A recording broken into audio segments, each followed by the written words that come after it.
Welcome to Up All Night DIY. I'm Monica. Thanks for joining me. It's the First Friday Challenge hosted by Lisa of Our Grey House, Sarah of Jujubee DIY, and our guest host is Tammy of Happiness Created.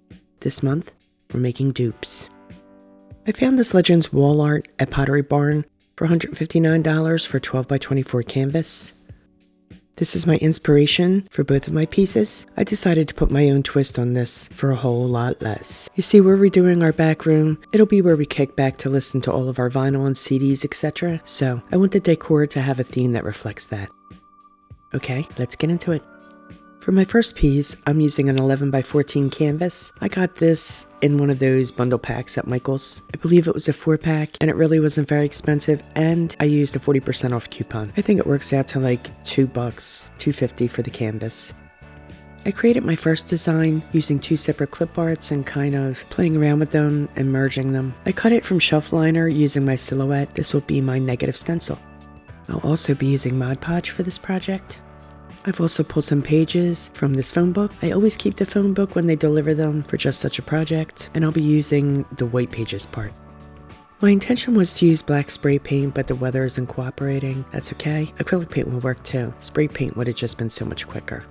So the first thing I'm going to do is cover my canvas with Mod Podge, and I'm going to do this in 4 corner sections. I'll apply a healthy coat of Mod Podge right on this first corner. I lay my paper down, making sure that the paper overhangs the edge. I want this to have texture, so I'm going to burnish it so that it's well adhered, but I'm going to leave any wrinkles and or ridges. And I want to make sure that the edges are well stuck. The reason I'm using phone book pages is 1, it's free, 2, it has that printed look that I'm looking for, and also the weight of the paper is nice and light, and that just makes it so much easier to apply for this particular technique. You could also use dictionary paper, that's nice and thin too, that would work if you want the printed look. Even a printed tissue paper would work. I'm going to add Mod Podge to the edge, and I'll fold the page right over that.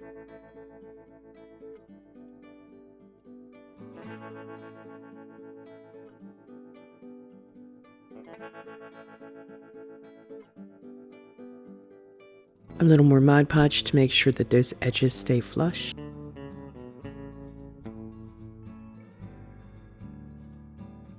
I'm going to snip the corner of the page so that I can glue it to the short edge without ripping the paper.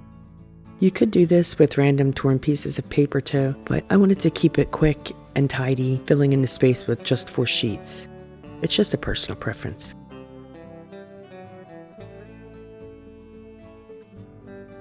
The next section I'll lay perpendicular to the first. Again, this is just personal preference. I want this sheet to slightly overlap the first sheet. I fold the page over the edge like I did with the first sheet, and I will clip away any excess paper that, we really don't need, and I'll Mod Podge it into place.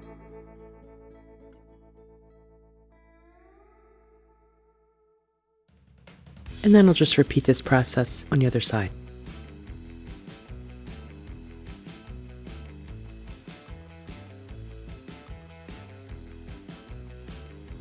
Now that my canvas is covered, I'll give it a healthy coat of Mod Podge.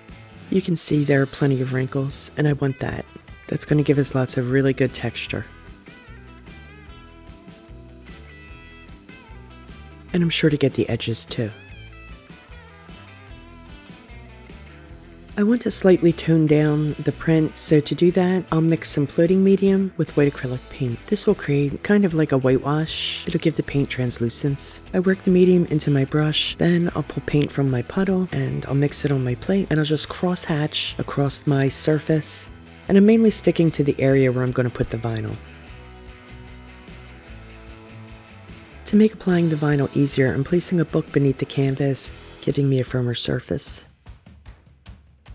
I position my vinyl stencil and burnish it into place. And I'll peel off the transfer tape. And for once, it wasn't too tough of a battle. I mean, it had its moments, but it wasn't so bad overall. I did take my time, and I did this gingerly so I wouldn't pull up any of the paper with the tape, although that paper is pretty well stuck. Okay, now I'm just going over the vinyl with my fingers, making sure that it's well adhered. With a cosmetic sponge, I apply Mod Podge to all the edges of the vinyl to keep the paint from seeping beneath the vinyl. It will bleed a wee bit because of the wrinkles, but that's okay. I just want to have some control over it.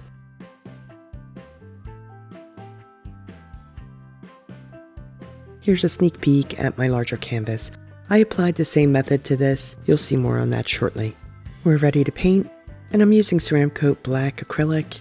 Again, if you have the option, spray paint it. So much quicker. Not that this was terribly long, you know. Okay, so I want to be sure that all of the edges are well defined, so I paint over the vinyl stencil first, making sure that I really get that paint right along the edge of the stencil. Then I'll just paint in the rest of the canvas, including the sides, and I'm only applying one coat.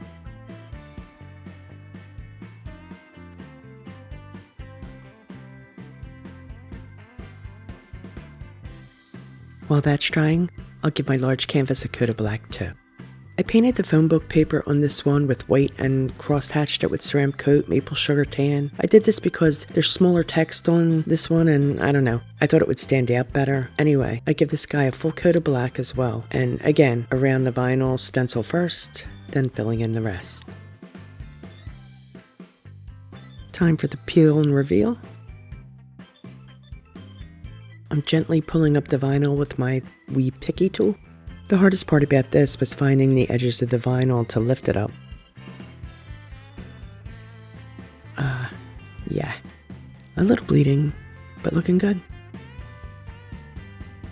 I'll just get the rest of that vinyl up, and we'll move on to the next step, which is to gently sand to distress. This is where those wrinkles will really shine and give us some awesome texture. I'll speed it up and pan in so you can get a better look.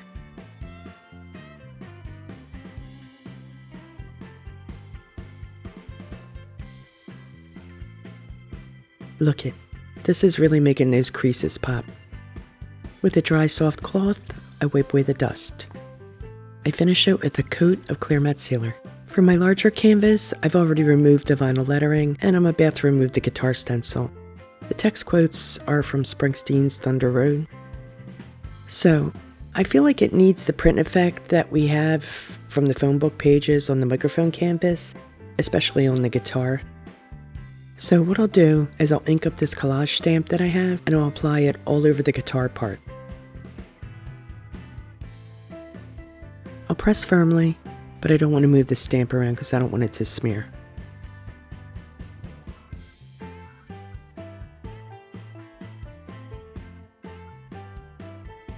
Yeah, that looks pretty good.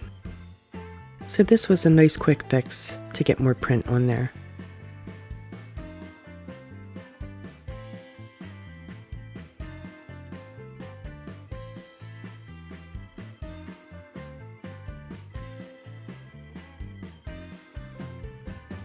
Okay, cool. So now I'll sand and wipe it clean.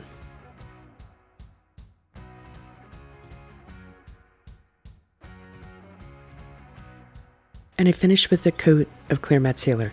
Here's a final look. These were so quick, easy, and inexpensive to make. Really digging the way they turned out. My husband loves them. And now I have lots of ideas for companion pieces swirling around my head. Maybe a Prince guitar with a purple wash. Who knows? We'll see. Once the room's finished, I'll work on that. Yeah, so Pottery Barn's inspiration piece was $158 for a similar size. Total for both of these, under 10 bucks. Here's a close-up so you can get an idea of what that print looks like. So what do you guys think? Let me know. Thank you Lisa, Sarah, and Tammy for hosting. Links to their channels and the playlist are in the description box along with my list of supplies. Please be sure to check out all of the hosts and other creators. Let them know that I sent you. Please like, share, comment, and subscribe, and all that good stuff. Stay creative, my friends. Thanks for hanging with me. See you next time. Up all night with Monica.